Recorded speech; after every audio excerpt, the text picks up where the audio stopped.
All right, let's dive straight into this comprehensive explainer on the massive, ever-shifting landscape of generative AI. Seriously, we are looking at a technology that essentially acts as a global digital neural network, literally transforming raw ideas, whether that's artwork, code, music, or whole virtual buildings, into reality at a scale we've never seen before. Today, we're going on a journey. We'll track everything from the global AI arms race down into the cutting-edge mathematical architectures actually powering these models, and finally, zoom back out to see how we secure these wild new autonomous systems. So here's our roadmap for the explainer. We'll start with the generative AI boom, then move to multimodal generation and capabilities, transforming software and code, real-world industry applications, next-gen architectures focusing on state space, and wrap up with securing the AI frontier. Let's kick things off with Section 1, the generative AI boom. The sheer velocity of this technological shift is just staggering. Take a look at the blistering pace of Google DeepMind's VO models. In barely 14 months, just over a year, they leaped from generating basic 4K video to native audio code generation. That means the dialogue, the sound effects, the ambient noise, it's all created in the exact same single pass as the video itself. And by early 2026, we're looking at 4K vertical formats and seamless scene extensions. The cadence of innovation here is practically breathless. To power these rapid advancements, the total parameter counts in frontier text generation models are now regularly blowing past 1 trillion. Over a trillion! It represents an absolutely incredible scale of learning. Of course, that requires immense computational resources and massive datasets just to push the boundaries of what these foundation models can actually understand. Now, when we look at the objective data on the global race for AI dominance, measured here by crowdsourced ELO scores, things get really interesting. We're seeing near parity in text generation between the United States and China, with only a tiny 53-point gap. But switch over to the visual modalities, totally different story. There's an 81-point gap in video generation and a whopping 117-point deficit in image generation. So while the competition is fierce, the capability gaps are highly dependent on the specific medium you're looking at. But wait, there's another layer to that dynamic. While the US currently leads in absolute peak performance scores, China is actually fielding a larger volume of distinct frontier model families. They've got 12 model families in text compared to the US's 9, and 4 in video compared to 3. Meanwhile, Europe is playing a very smart, highly targeted game with specialized open source contributions. The takeaway here? It's a highly competitive, wildly diversified global ecosystem. Moving right along to Section 2, multimodal generation and capabilities. So here's the problem. To handle those massive trillion-parameter scales efficiently, models simply cannot activate every single neural pathway for every single query. That would melt the hardware. Instead, they rely on what's called a mixture of experts architecture. Think of it like a giant team of specialists. The system dynamically routes your input to only the highly specialized subnetworks, or experts, needed for that exact task. This keeps the active parameters per forward pass down in the tens of billions, even when the total model size is way over a trillion. Because of these crazy efficiencies, we're seeing a massive architectural convergence. Take GPT Image 1.5, for example. It completely abandoned the standard diffusion process and now generates images natively using an autoregressive transformer. Basically, it treats visual output as a sequence of tokens, exactly like it treats text. This gives the image generator the profound reasoning capabilities of the underlying language model. Between this, single-pass audiovisual code generation, Halo 2.3's enhanced physics, and Gemini's massive 2 million token context windows, models are fundamentally unifying how they process reality. All right, Section 3, transforming software and code. Let's talk about the people building all this. AI isn't just a fun novelty for developers anymore. It's a daily requirement. It's essentially a sparring partner for 79% of developers. Programmers are actively using tools like ChatGPT, which leads at 77%, Gemini at 52%, and Copilot at 48%, to kill the drudgery of their jobs.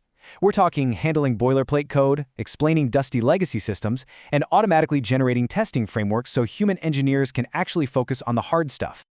But to make these tools effective for real enterprise-level software, you have to feed the AI the right context. You could use in-context learning, pasting static examples directly into your prompt. But for complex code bases, developers are leaning heavily on retrieval augmented generation, or RAG. Think of it like giving the AI an open book test with your company's latest, highly specific manuals.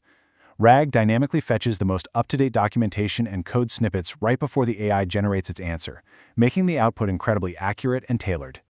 And this brings us to a fascinating realization. Actual coding, like physically typing out the syntax, is only a tiny fraction of a developer's job, maybe 10 to 15%. Because AI can now handle so much of that chunk, generative AI doesn't replace the software engineer at all. Instead, it completely shifts their focus. The real value of a developer is now placed on higher-level architectural reasoning, system design, and rigorous quality governance. Which leads us perfectly into Section 4, Real-World Industry Applications.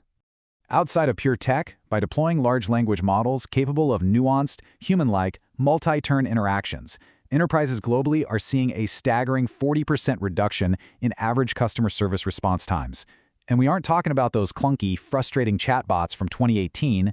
These new agents can actually parse your intent and solve problems dynamically without needing a human to step in. These transformations are literally everywhere. Retailers are slashing their content production costs by 80 to 90% by automatically generating thousands of highly optimized product descriptions. In real estate, AI is conducting automated property valuations and even virtually staging empty rooms. In healthcare, specialized models like MedPalm are synthesizing clinical notes. And in climate tech, models like GraphCast are predicting global weather patterns on a single chip, faster than traditional supercomputers. It's mind-blowing. Let's pivot to Section 5, Next-Gen Architectures. We need to talk about state space. Here is the bottleneck. Transformers are amazing, but they have quadratic complexity. In plain English, that means the longer the document or the video you feed them, the exponentially harder and slower it is for them to process it. Enter state space models. Rooted in the math of control engineering, they offer a brilliant linear alternative. They use a highly compact internal state to remember past inputs, effectively compressing the entire history of a sequence into a tiny footprint. This allows for virtually infinite scalability without completely bottlenecking your memory. We're witnessing the absolute cutting edge of this right now. We're moving from the famous S6 model, which powers architectures like Mamba and filters information based merely on the current word, to a newly proposed architecture called Coffee. Coffee uses a closed-state feedback loop. Instead of just looking at the current word, it looks at the internal state, the entire context of the sequence, to decide how to process the next piece of data. It literally ensures the model treats the exact same word differently depending on the context around it. And the efficiency gains here, honestly, they're unreal. By replacing dense, heavy mathematical matrices with this smart state feedback loop, the Coffee model achieves 97% accuracy on the MINST benchmark using only about 3,500 parameters for gating. Compare that to the 4.2 million required by previous architectures. It is categorical proof that, at the end of the day, a smarter architecture will beat brute force scale. Finally, let's wrap up with Section 6, Securing the AI Frontier. Because as AI models evolve from simple text boxes into autonomous agents, taking actions on our behalf, fetching data, writing code, executing commands, the attack surface widens dramatically. We are suddenly exposed to entirely new threat vectors. I'm talking data privacy leaks during dynamic retrieval, malicious prompt injection, and the sheer, scary unpredictability that happens when multiple autonomous AI agents interact with each other in complex systems without direct human supervision. To mitigate this, engineers are proposing the GenAI Security Firewall. This acts as a dedicated intelligent defense layer that sits between the user, the AI agents, and the outside world. It intercepts every single input in a workflow, uses behavioral analysis to scan for manipulation, categorizes it as safe or potentially harmful, and, crucially, validates the final output and checks compliance before it actually executes a task. Essentially, we are having to use AI to police AI. Generative AI is truly turning imagination into reality, acting as a transformative force across every digital and physical domain.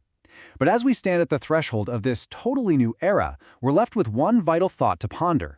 As AI transitions from a passive tool we use into an autonomous agent that acts on our behalf, are our guardrails evolving fast enough to keep up? It's without a doubt the defining question for the next decade of technology.